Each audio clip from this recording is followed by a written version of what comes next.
आप central government में थे, एक अच्छी खासी नौकरी थी, वो आपने छोड़ दी, इस इंडस्ट्री को ज्वाइन किया। तो आपका विजन क्या है इस इंडस्ट्री को लेके? सर नौकरी की बात बताऊं तो नौकरी की तो एक डेफिनेशन है सर कि भूखे मरोगे ना और पैसे वाले कभी बनोगे। जी जी, ये तो एक जिंदगी काटने का जरिया है। बिल्कुल सही बात है, क्योंकि ये हमारे माँ बाप ने, हमारे समाज ने हमें जो दिखाया है, हम उसी की तरफ ज्यादा जाते हैं। राइट। क्योंकि आज एक नौकरी एक ट्रेंड बन चुका था और हमने भी की है। राइट। लेकिन डायरेक्ट सेलिंग एक बहुत ही अलग विषय है सर जब डीपली इसके बारे में जानकारी मिली और इसको हमने करीब से लोगों से देखा, लोगों को सुना, लोगों से मिले, तो एक अलग सी अंदर से खुशी हुई राइट कि यार पैसा तो दुनिया कमाती है, लेकिन यदि इसके साथ हम आते हैं तो हम औरों को भी अपने साथ पैसे कमा सकते हैं, वंडरफुल, जिंदगी बनवा सकते हैं।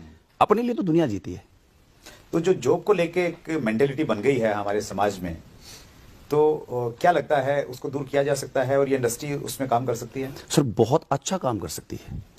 ये आज का जो युवा है सर वो जॉब की तरफ आकर्षित है, लेकिन इतनी पढ़ाई करने के बावजूद भी, इतने पैसे घर वालों के खर्च करवाने के बावजूद भी वो नहीं कमा रहा जो उसकी मतलब जरूरतें हैं। राइट। जब कोई उम्मीद के मुताबिक पैसा नहीं कमा पाता है तो वो अलग दिशा में कुछ न कुछ करने की कोशिश करता है। राइट। और आज डायरेक्ट सेलिंग सिर्फ शहरों तक नहीं सर, गांव तक जी। ये पहुंच चुकी है और इसका प्रभाव बहुत जल्दी आपको देखने को मिलेगा।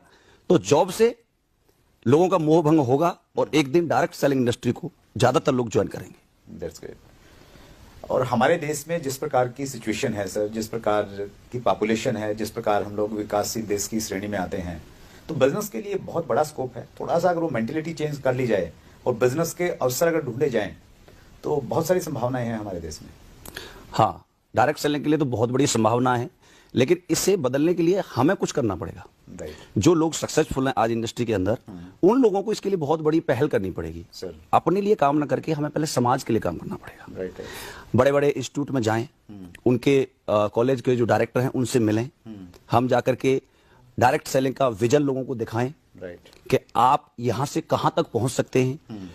और बच्चों के माँ बाप को हम सेमिनार्स में ला करके उन्हें दिखाएं, क्योंकि वो अपने बच्चे की बात को मानने के लिए तैयार नहीं है, लेकिन एक जैसे ही माहौल में किसी के, मैंने बहुत सारे पेरेंट्स को देखा है कि घर पर मानने के लिए तैयार नहीं थे, लेकिन जैसे ही वो मीटिंग में बैठे और उन्होंने सामने देखा, वो सम्मान देखा, वो बोलने का स्टाइल देखा, वो पैसे की चाहत देखी और कमाते हुए देखा, तो आते ही सबसे पहले मिलकर कहते हैं बेटा ये बेटा तेरे हाथ में, इसे जो तू बनाना चाहते हो वो बना सकता है। तो ये सोच बदल सकती है यदि उनको हम माहौल में लाएं।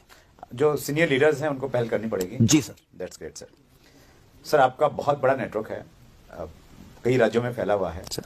और जैसा हम सब जानते हैं कि इस इंडस्ट्री में आगे बढ़ना है तो आपका नेटवर्क बड़ा होना चाहिए। जी सर। सो बड़ा नेटवर्क बनाने के लिए एक डायरेक्ट सेलर को क्या करना चाहिए? मेरे हिसाब से सर ये बहुत मुद्दा है, बहुत बड़ा और बहुत अच्छा क्वेश्चन है आपका सुरेंद्र सर। बड़ा नेटवर्क बनाने के लिए सबसे पहले खुद को एक अच्छा इंसान बनना चाहिए। अच्छा। अच्छे इंसान से ही लोग जुड़ते हैं। दूसरा बात, आपको इस इंडस्ट्री से जितना भी ज्ञान है वो कलेक्ट करना चाहिए और अपनी एक कोर टीम बनानी चाहिए। राइट। और उस कोर टीम को हूबहू अपनी तरह डुप्लीकेट करना चाहिए। अच्छा। और उसकी जो कोर है, राइट। जैसे मान लो मेरी एक कोर हुई, हाँ। उसके अलावा उसकी कोर है, मतलब आपके नीचे ग्रुप, हाँ, फिर उसके नीचे वाला उसके नीचे वाला ग्रुप, राइट, और उसके नीचे वाला ग्रुप और उसके नीचे, यानी 4 लेयर तक। राइट। 4th लेयर तक मेरी एजुकेशन जानी चाहिए। अच्छा, वहां तक मैं डायरेक्ट टच बनाऊं जी। और अपनी एजुकेशन को वहां डुप्लीकेट करूं। होता क्या है सर इसमें ज्यादातर कि जितने भी हमारे लीडर्स होते हैं वो एक कोर बना देते हैं, फिर वो सोचते हैं कि ये नीचे वालों को पढ़ाएं। जी जी जी। आपने कभी ऐसा देखा है कि 10th क्लास का बच्चा 5th क्लास के बच्चों की क्लास लेता हो? नहीं, टीचर ही लेता है। टीचर लेता है। टीचर का जो ज्ञान है वो 10th के बच्चे में नहीं हो सकता ना। राइट। ज्ञान भी नहीं हो सकता, अनुभव भी नहीं है। अनुभव भी नहीं हो सकता। अब मान लो मैंने अपनी कोर को बताया तो वहां 80% तक नॉलेज जाएगी। Right right. वो कोर यदि नीचे बताती है तो 60% तक जाएगी और वो यदि नीचे जाती है तो 40% तक, और वो यदि नीचे की तो 20%। राइट। यानी यदि मेरा टैलेंट 4th लेयर तक चला जाए राइट, तो सबके पास इक्वल इंफॉर्मेशन होगी, इक्वल ज्ञान होगा। उसके अलावा यदि बड़ा नेटवर्क बनाना है तो आपको एक रोल मॉडल बनना पड़ेगा, एक ईमानदार इंसान बनना पड़ेगा। आपकी एक छवि अच्छी बनानी पड़ेगी कि जब भी कोई इंसान आपसे मिले, सर, काम करे या ना करे, लेकिन आपकी बातें हमेशा करे। मतलब मैं अगर बड़ा नेटवर्क बनाना, मुझे अच्छा इंसान बनना है, रोल मॉडल बनना है, तो मेरी अच्छी आदतें हों, बिल्कुल ईमानदार हूं थोड़ा सर। और क्या क्या होना चाहिए सर? ईमानदार होना चाहिए। जो आपने कमिटमेंट किया है, राइट, वो कमिटमेंट हमेशा पूरे होने चाहिए। जो टीम को बोल दिया, हाँ, फिर उसमें कोई किंतु परंतु नहीं। बिल्कुल, जहां आपने टाइमिंग दिया हुआ आपको टाइम से पहुंचना चाहिए। राइट। आपके अंदर कोई बैड हैबिट नहीं होनी चाहिए, क्योंकि लोग, नेटवर्कर जो होता है एक शीशे के महल में रहता है सर, उसे सब वॉच कर रहे होते हैं, वो किसी को कर रहा है या नहीं कर रहा इससे कोई मतलब नहीं, लेकिन उसे सब वॉच करते हैं। तो आपको एक ऐसा सिंपल, आपके अंदर अहंकार नहीं होना चाहिए